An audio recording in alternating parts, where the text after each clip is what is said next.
Milli Xalça Muzeyində açılan fərdi sərgi xüsusi atmosferi ilə yadda qaldı. Alena Aliyevanın iştirakı ilə açılan sərgidə tanınmış rəssam Nigar Əliyevanın əsərləri nümayiş olunur. Arts Council Azərbaycanın təşkilatçılığı ilə keçirilən ekspozisiyada milli kimlik mövzusu incə rənglər və kompozisiyalar vasitəsilə ifadə edilir. Açılış mərasimində çıxış edənlər vurğuladılar ki, rəssamın yaradıcılığı mədəni irsin müxtəlif qatlarını özündə birləşdirir.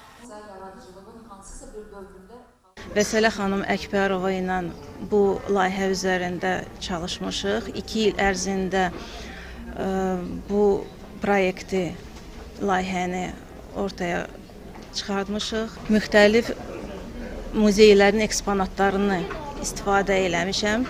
Məsələn, Xalça Muzeyinin, İncəsənət Muzeyinin, Tarix Muzeyinin eksponatlarını görə bilərsiniz.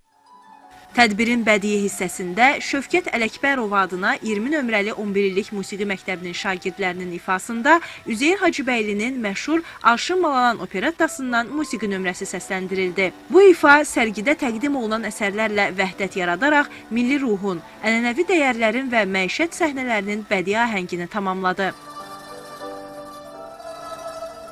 Sərgi Azərbaycanın rəssam bir xanımı, tanınmış rəssam xanımı Nigar Əliyevanın yaradıcılığına əsr olunub. Bu onun ilk fərdi sərgisidir. Sərgidə 70-ə yaxın onun tabloları, əsərləri nümayiş edilir.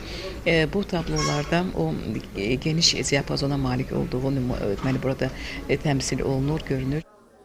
Yaradıcılığı ilə ölkəmizi beynəlxalq məkanda uğurla təmsil edən Nigar Əliyevanın əsərlərində klassik Azərbaycan rəssamlıq məktəbinə xas ornamental motivlər və bədii elementlər diqqət cəlb edir. Qeyd edək ki, sərgi martın 31-nədək davam edəcək. Arzu Yusif, Röyal Əsədov, Sevgi Əlizadə, Xavər Zayrova, Mədəniyyət xəbərləri.